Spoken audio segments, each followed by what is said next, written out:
Bonsoir à tous et bienvenue sur Carnavébor TV, la chaîne YouTube qui parle trop vite. Aujourd'hui, ce soir, je vais vous raconter une histoire qui est quasiment une histoire personnelle et en même temps c'est l'histoire de tout le monde, en France et même ailleurs. C'est l'histoire du groupe Indochine. Le groupe Indochine aujourd'hui en 2016, qui ne connaît pas le groupe Indochine en 2016? En France, en Europe, dans certains pays d'Amérique du Sud, en Asie, enfin Indochine est au Québec, Indochine est mondialement connu maintenant. Et c'est un groupe qui a une histoire extraordinaire quand même, ce groupe Indochine. C'est un groupe qui est né au début des années 80 et qui en 2016 aujourd'hui est encore là et puis est bien là puisqu'il cartonne monumentalement. Et si j'en parle aujourd'hui, c'est parce que je viens de regarder sur la chaîne des 17 le Black City Tour en Belgique et c'était monumental, j'ai même pas de mots, c'est gigantesque, c'était vraiment un super magnifique concert. Je pense qu'il fallait y être. Voilà. En tout cas bon ben voilà, faut pas rater, j'en ai raté beaucoup des concerts d'Indochine, il faut que je retourne les voir absolument. J'ai connu Indochine, j'ai vu arriver Indochine parce que je suis né en 1968 et en 81 82 quand leur premier tube est sorti, parce qu'ils avaient sorti un premier 45 tours pour ceux qui ont connu les vinyles, qui était Dixie Dance politique, Dixie Dance politique, et hôpital psychiatrique staliniste, politique, douche froide, et blablabla. Ça, mais ça, j'ai pas connu. Fallait être parisien pour connaître ça, connaître l'époque du rose bonbon, tout ça, j'ai pas connu. Je m'en suis tellement rempli de cette histoire que je pourrais même croire que je l'ai vécu, mais en vérité, j'ai pas vécu. Moi, j'ai connu Indochine comme beaucoup de jeunes de mon époque, quand l'aventurier est sorti en radio. Et un soir, dans ma chambre, j'étais dans un petit village du Var, à Cuers, pour ne pas nommer le village, et j'étais dans ma chambre d'ado, et j'écoutais ma radio le soir, comme tous les soirs. Alors à l'époque, il n'y avait pas encore les radios libres, elles étaient naissantes, les radios libres. Et moi, la radio que j'écoutais à l'époque, c'était France Inter, c'était la radio des jeunes le soir, il y avait des émissions pour les jeunes. Et un soir, j'entends ça, quoi. J'entends cette intro que tout le monde reconnaît, aux premières notes, on reconnaît l'aventurier. J'entends cette musique, j'entends cette chanson, et je me dis, putain, mais c'est bon, ça, c'est ma musique, ça. C'est ça, ma musique. En fait, j'écoutais beaucoup de choses déjà, j'écoutais Police, j'écoutais Renaud, j'écoutais un petit peu tout, le style, la musique de jeunes, j'écoutais téléphone aussi.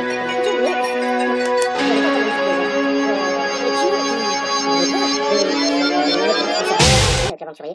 Et là, le lendemain, je suis allé dans la rue derrière chez moi où j'avais un petit disquaire, mon petit disquaire à moi, où tu pouvais rentrer chez lui, regarder les disques, et puis il dit, celui-là, je vais l'écouter, puis il le foutait sur la platine, t'écoutais la musique, t'aimais bien t'acheter. C'est comme ça que j'ai acheté Do You Really Want to Help Me de Culture Club aussi, c'est pareil. J'ai vu la pochette et j'ai dit, oh, c'est quoi ça? J'ai écouté, j'ai adoré, j'ai acheté.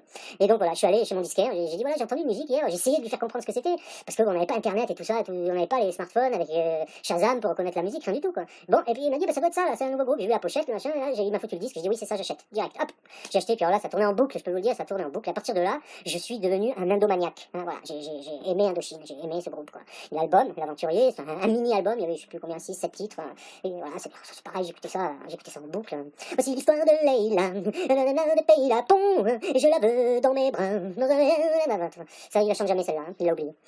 Mais voilà, et puis c'est parti, l'histoire d'Indochine est partie, avec mon adolescence, ça a démarré. Donc il y a eu le deuxième album, le Péril jaune, avec le Cao Bang, enfin voilà, c'est parti là, c'est parti des sons, un univers, c'était superbe. On écoutait ça, mais on était, voilà, ça marchait, il y a eu quelques succès, et l'aventurier c'était le gros succès, il y a eu quelques succès qui ont suivi, puis est sorti l'album 3, voilà. Alors l'album 3, ça a été le méga carton de l'époque, quoi. 3 nuits par semaine, troisième sexe, là je connais par cœur, mais je les ai même pas en tête, quoi. Mais c'était tous les morceaux, c'était les yeux noirs, c'était incroyable, c'est incroyable. Et c'est là que j'ai vu mon premier concert d'Indochine à Toulon. Dans un gymnase. Le son était pas terrible, mais voilà, c'était Indochine sur scène, la première fois qu'on les voyait tous les quatre, et puis c'était parti, quoi. Indochine, c'était Nicolas Sirkis, son frère jumeau Stéphane Sirkis, Dominique Nicolas et Dimitri Bodiansky. Tous les amoureux fous d'Indochine ont un amour particulier pour ces 4 jeunes-là, pour ces 4 garçons dans le vent de l'époque. Et donc c'est parti avec ça. L'album 3, ça a été un carton monumental, hein, comme j'ai dit. Puis ça a continué, voilà, j'ai vieilli avec Indochine. L'album 3, ensuite est arrivé 7000 danses. 7000 danses, c'était un univers un peu spécial, quoi, hein. Mais c'est pareil, quoi, il y avait des chansons, il y avait cette chanson 7000 danses, 7000 danses, une décadence, un monde entier va exploser. Voilà, ça c'était, voilà, 7000 danses, l'album 7000 danses. Le grand public et les radios n'ont pas suivi cet univers. Bon, après l'album 3, c'était difficile, quoi, hein, c'était tellement un carton, l'album 3. Là, en même temps que je vous parle, sur D17, ça continue, le Black City, le concert est fini, maintenant c'est le Black City Road. Mais j'ai déjà vu, en fait. Je peux pas le dire. C'est making of. Et 7000 danses.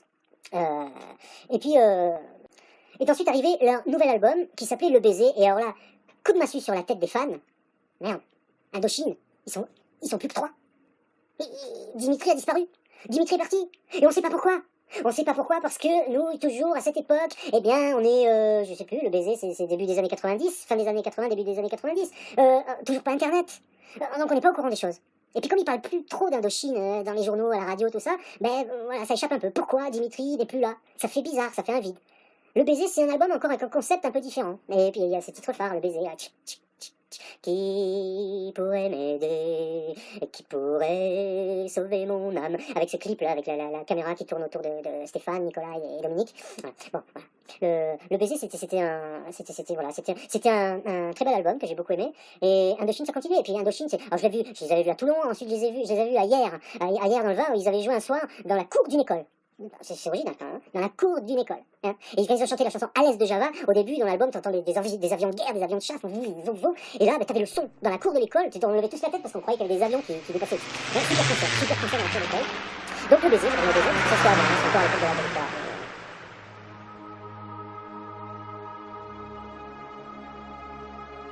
L'aventure continue, et donc le nouvel album, Un jour dans notre vie. Là je suis plus dans le Var, je suis arrivé à Paris. J'habite à Alfortville.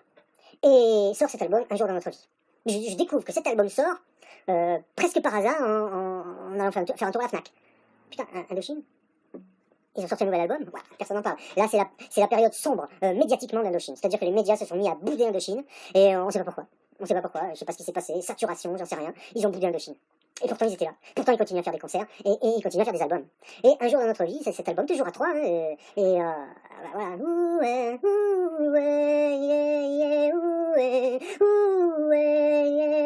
Tu verras. Ça continue. Mon amour d'Indochine continue. Même si je me sens un peu montré du doigt. T'es un ringard. T'aimes bien Indochine, t'es un ringard. T'es un nul. Il fallait pas dire qu'on aimait Indochine, quoi, parce que c'était vraiment ringardisé. Moi, je le disais, tout le monde savait, tout le monde a toujours su. Il y a même plein de gens, plein de copains ou des gens de famille que j'ai initiés à Indochine, et j'en suis très fier, parce que c'est un groupe que j'aime, et puis merde. Voilà. Et puis sort un nouvel album d'Indochine, qui s'appelle Wax. Et là, surprise de surprise, et un double coup de massue sur la tête. Ils sont plus que deux. Dominique est parti. Dominique, c'est qui Dominique dans le groupe d'Indochine? Dominique, c'est le mec qui faisait la musique d'Indochine. Dominique, c'est le mec qui a fait le son d'Indochine. Hein, c'est guitare, Shadows, son Whiteys, c'était Dominique, ça. Putain, il est plus là. Qu'est-ce qu'on va faire Indochine sans Dominique? On peut pas faire Indochine sans Nicolas, ça c'est certain. Mais Indochine sans Dominique, c'est pas concevable non plus. Eh bien pourtant oui, malgré tout, ça a marché. Ça a marché pour les amoureux du groupe. Wax, personnellement, c'est un album que j'aime beaucoup. Avec, je crois que c'est Alexandre Azaria qui a intégré le groupe à ce moment-là, et qui a apporté un petit peu sa patte, un petit peu plus rock, un peu plus psyché. Et c'était Drugstar, moi c'était des morceaux de Drugstar, enfin voilà, c'était nous on est des enfants dociles, vous pouvez sortir tranquille, voilà, Wax, c'est un album encore à part. En fait, ils font que des albums à part après. Chaque album est un album à part d'Indochine. C'est vrai. Wax, c'était un super album qui a été, alors là, aussi passé sur les chaînes musicales. On voyait des titres d'Indochine, mais c'était sur Wax, ouais, il y avait Drugstar passait pas mal, mais après bon, voilà, ils étaient boudés. C'était quand même très frustrant et très blessant pour les gens qui aimaient ce groupe. C'était vraiment blessant parce que c'était totalitaire. C'était un choix des médias de ne pas parler de ce groupe. Et à l'époque encore, on n'a toujours pas Internet. Et donc on est emmerdé. Mais Internet va arriver dans cet aria. Dans cet aria, c'est un album qui a une importance. Je crois déjà pour tous les fans, pour le groupe, pour Nicolas certainement, et pour moi. Pour deux raisons. La première raison, c'est la disparition de Stéphane. Un jour, en 1999, Stéphane Sirkis est mort. Et ça, c'était extrêmement douloureux. Stéphane, pour moi, je vais parler pour moi, je vais pas parler pour tout le monde, mais Stéphane, c'était le grand frère, celui qu'on avait envie d'avoir comme grand frère. C'était le vrai rocker du groupe, et on avait envie de le voir, on avait envie d'aller boire un coup avec lui, on avait envie d'aller faire le con avec, j'ai jamais fait, malheureusement, j'ai jamais eu cette chance, hein, mais se donner cette envie-là, quoi. C'était l'esprit de joie, parce qu'Indochine, on peut pas dire que c'était un groupe particulièrement joyeux dans l'expression qu'ils donnaient d'eux-mêmes. Nicolas, il avait un petit peu cette attitude de l'époque des années 80, un peu des groupes New Wave, qu'il fallait éviter de sourire, enfin voilà, pas trop souriant, il commençait déjà à devenir une star, une vraie star. Dominique a toujours été très fermé en apparence. C'était un peu le Fred Chichin du groupe, hein. Voilà, il jouait quoi. Il souriait de temps en temps. Et puis il y avait Stéphane, et Stéphane, c'était la joie du groupe, je trouve personnellement. Donc sa disparition, c'était un gros coup de massue. Puis sort dans cet aria, qui est le dernier album sur lequel Stéphane a travaillé, et où il y a des chansons de lui dedans. Et donc voilà, il a cette histoire-là. Il a une deuxième histoire dans cet aria qui est plus personnelle, c'est qu'à cette époque, c'est là que j'ai créé avec Thomas Barado notre groupe à nous. et qui s'appelait Manifesto. Alors, il y a une origine au nom du groupe de Manifesto. Pour ceux qui aiment Indochine et qui connaissent Indochine, ils vont capter tout de suite. Parce que Manifesto, c'était l'un des titres de l'album dans cet aria. Manifesto, les divisions de la joie. Mais c'est pas que pour ça qu'il s'appelait comme ça mon groupe. C'est parce que quand j'ai rencontré Thomas, je racontais l'histoire de Manifesto dans une vidéo spéciale Manifesto. Mais là je vais faire vite. Quand j'ai rencontré Thomas, j'avais passé une annonce sur internet, parce que là internet était arrivé. Et j'avais passé une annonce sur internet et je cherchais une guitare, je crois. Je voulais acheter une guitare. J'ai passé une annonce, cherche guitare. Et là, et en regardant un petit peu les annonces, je vois une annonce qu'un compositeur cherche un chanteur. Et moi, j'avais déjà fait de la musique, j'avais eu déjà des petits groupes avec qui on faisait beaucoup de compos, jamais de scène, mais beaucoup de compos. Et j'aimais ça, j'aimais écrire des chansons, puis j'aimais chanter, même si j'ai jamais été vraiment chanteur, j'aimais bien chanter. Et donc là, j'ai contacté Thomas, il m'a dit, ouais, voilà, on se rencarde, tu viens avec tes chansons, tes cassettes, tes machins et tout. Et donc, je vais le voir à Agnières, et là, j'ai fait écouter ce que je faisais, je lui montre mes textes, il me fait écouter sa zik, hop, on tombe amoureux musicalement, et on décide de jouer ensemble, parce que j'aimais ce qu'il faisait, et il aimait ce que je faisais. Et puis je lui ai dit, vraiment, je crois que c'était pile avant de partir, le premier jour du rendez-vous, la première fois qu'on s'est vu, je lui ai dit, mais t'as un nom pour le groupe? Et moi, pendant tout le trajet pour venir de Alfortville à Agnières, je me disais, le groupe, comment il s'appelle? S'il a pas de nom, faut qu'on trouve un nom. La grosse galère, c'est trouver le nom d'un groupe quand on a un groupe. Et puis là, je sais pas, comme j'écoutais Indochine, je dis Manifesto, tiens, Manifesto, ce serait sympa comme nom de groupe. Et là, donc, je demande à Thomas, et je lui dis, t'as un nom pour le groupe? Il me dit, oui, Manifesto. Putain, alors là, hallucinant quoi. Tout le trajet, je me suis dit, s'il a pas de nom, on va l'appeler comme ça. Je vais lui proposer qu'on l'appelle comme ça. Et lui, il me dit, et oui, il s'appelle Manifesto. Alors là, je suis resté sur le cul.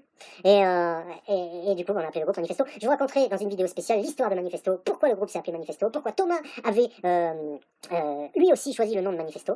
Et d'ailleurs, à la fin de cette vidéo-là, par exemple, celle que vous êtes en train de regarder, si vous avez pas coupé avant, hein, merci, si vous êtes toujours là, parce que peut-être ça peut être chiant pour vous, hein. Mais en tout cas, si vous êtes toujours là, à la fin de la vidéo, je vous mettrai un spécial Manifesto, les divisions de la joie du groupe Indochine, chanté par le groupe Manifesto.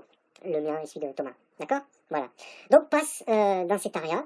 Et puis arrive, alors là, le méga carton d'Indochine, la renaissance d'Indochine, le revival d'Indochine. Et là, c'est l'explosion générale, c'est Paradise, c'est l'album Paradise. Avec une chanson, alors là, c'est incroyable. Quand on connaît la discographie d'Indochine, quand on connaît les tubes d'Indochine, le morceau qui va faire exploser médiatiquement, artistiquement, Indochine. J'ai demandé à la lune si tu voulais encore de moi. Elle m'a dit j'ai pas l'habitude de m'occuper des cas comme ça. Voilà. C'est une super chanson, j'adore, hein. Mais quand même, c'est ce morceau-là qui musicalement n'a rien à voir avec ce qu'avait fait Indochine avant. Niveau des textes non plus. D'ailleurs, c'est pas Nicolas qui l'a écrit ces textes. C'était Mickey 3D, Michael Furnon. Et là, carton. Carton plein, carton plein. Et Indochine, Indochine passe à la radio, passe en... Alors j'ai une petite anecdote en parlant de radio. Zégut, ce cher Zégut, RTL puis RTL2. Là, on arrive à l'ère d'Internet. Album dans cet aria. Zégut est passé chez RTL2, il a une émission, toujours le soir, et, nouveauté extraordinaire, il communique avec ses auditeurs sur Internet. Avec nos vieux modems pourris, là, 56K. Je communique avec Zégut. Comme les autres, je parle, tout. On n'est pas encore extrêmement nombreux à cette époque. Il répond. Et puis un jour, je lui dis, c'est bien Francis, mais moi j'aimerais bien écouter, parce qu'il nous demandait ce qu'on voulait entendre. Et moi je lui dis, j'aimerais bien écouter un petit peu du Indochine. Il m'a pourri la gueule. Il m'a dit lui aussi que c'était ringard, qu'il passait pas cette musique-là, c'était pas la musique qui passait, ça risquait pas de passer chez lui, Zégut, machin et tout. Bon, arrive Paradise et Zégut retourne sa veste. Hein. Je retourne ma veste, toujours du bon côté. Chanson qu'a repris Indochine dans son premier album, celle de Dutronc. Zégut retourne sa veste et puis hop, ça y est, il plonge à fond Indochine. Tant mieux, hein, tant mieux, tant mieux. Et donc Paradise, c'est un carton, ça, tout le monde connaît maintenant, on va pas s'étendre sur Paradise, tout le monde connaît. Les concerts, ça a repris quand je suis venu sur Paris. Je suis allé voir Indochine au Zénith, je suis allé voir Indochine au Bataclan, c'est tristement et tragiquement célèbre depuis. Je suis allé voir Indochine, c'est que je suis allé voir, je sais même plus. J'ai vu, je suis allé à Paris, je les ai vus vraiment plusieurs fois, Indochine. Et puis j'ai eu l'honneur, un peu triste, mais en même temps, c'était un honneur d'assister au Steph Concert. Après la mort de Stéphane, il y a eu un concert qui a été fait, un concert en son honneur à la maroquinerie. Les places étaient offertes, il fallait les chercher. J'étais allé chercher les places et puis j'étais avec un ami à moi. Au fond, on est allé assister au Steph Concert, qui était un moment extrêmement émouvant, vraiment un très beau moment, un beau souvenir. C'était un souvenir pour un événement triste, mais ça reste un beau souvenir. Et d'autant que j'étais un peu vers le haut, en train de regarder le concert, qui était un concert soft, hein, c'était pas électrique. Et puis je tourne la tête et à côté de moi, j'avais un gars avec son fils qui regardait le concert. Et puis je réalise que celui qui regardait le concert à côté de moi, c'était Dimitri Bodiansky. Incroyable. Hein. C'était un beau moment pour moi. J'ai vu le Steph Concert à côté de Dimitri. Bon, j'étais pas le seul, hein, mais en tout cas, j'étais là. La République des Météores, nouvel album d'Indochine. Et non, je dis des conneries. Là, pas du tout. Après Paradise, c'est Alice et June, bien sûr, double album, superbe pochette, des dessins que j'adore. Alice et June, les cartons 1, 2, 3, Alice, je voulais juste la rassurer.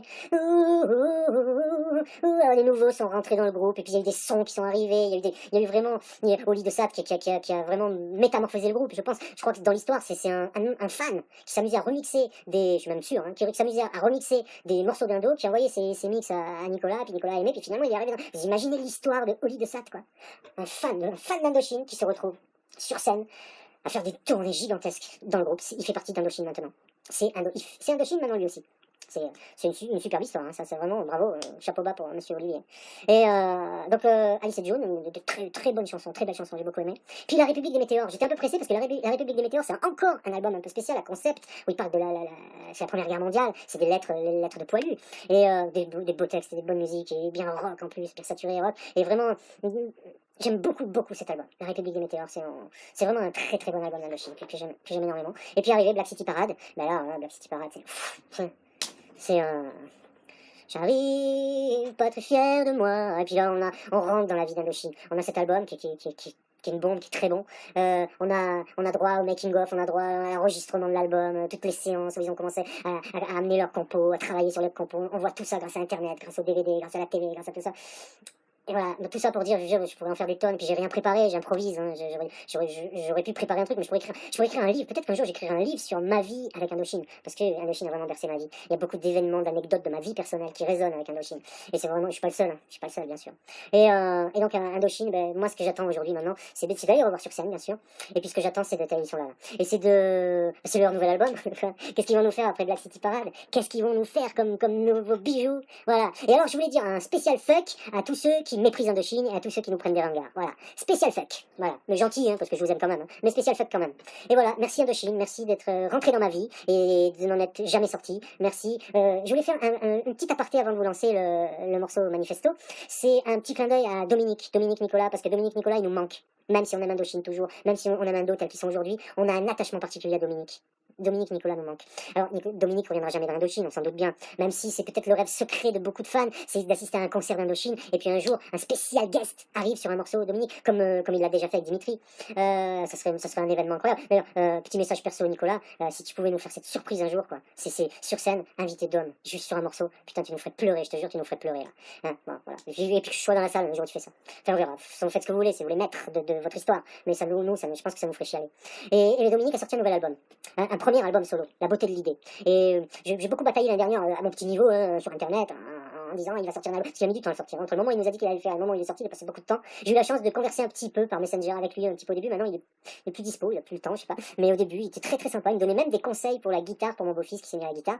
Et puis il a sorti un nouvel album, La beauté de l'idée. Et c'est avec Noël Mattei. Et c'est un très bon album malheureusement. Alors là.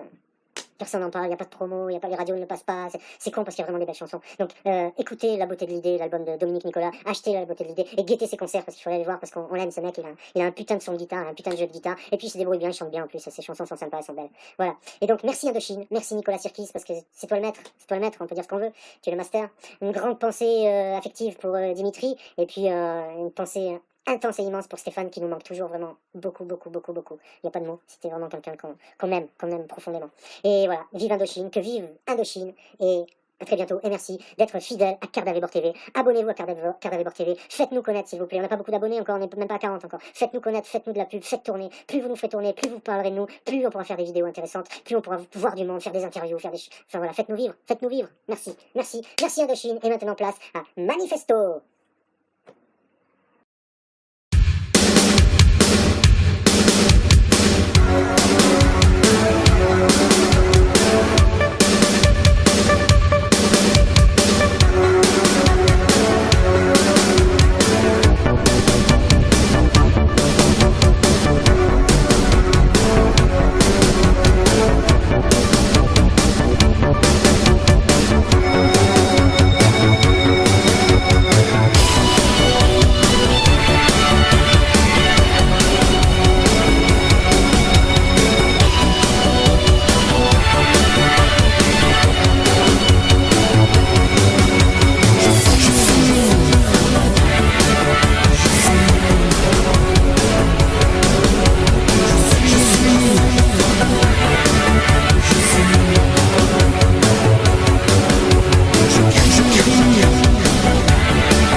tu sauras et je saurai trouver qui nous unira.